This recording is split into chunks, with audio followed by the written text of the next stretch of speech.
السخرية من القديم بمعنى السخرية من العرب ومن صحرائهم وبداوتهم إلى آخره، والدعوة إلى الجديد الدعوة إلى القصور والرفاهية وكذا وكذا. من أتى بالدعوة إلى الجديد هم الفرس. وثلاث مصطلحات وهذه ثلاث مصطلحات هي: أول مصطلح هو مصطلح الصدق الفني. ما معنى الصدق الفني؟ هو أن يعبر الشاعر عن مشاعره وعواطفه بصدق تام، بمعنى أن ينقل فقط ما تعبر عنه مشاعره ولا ينقل مشاعر غيره. من دعا إلى الصدق الفني هو أبو نواس وبشار بن برد إلى آخره. لماذا دعوا إلى الصدق الفني؟ دعوا إلى الصدق الفني لأن العرب طالبوا منهم أن ينقلوا أن يصفوا الخيمة والصحراء إلى آخره، وهي مشاعر لم يعيشها الفارسي. فظهر فكر الصدق الفني لدى هؤلاء الذين لديهم حركة أو ميل إلى الفارسية. رفضوا ذلك الفكر ودعوا إلى الصدق الفني بمعنى أكتب ما أشعر به فقط.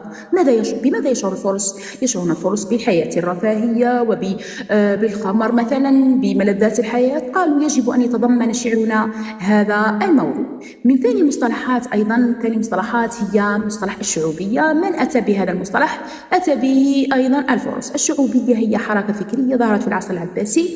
من أتى بها هم الفرس، بمعنى هو أن هي حركة معادية للعرب، بمعنى أن يكره، هي مشاعر إحساس بالكره نحو العرب.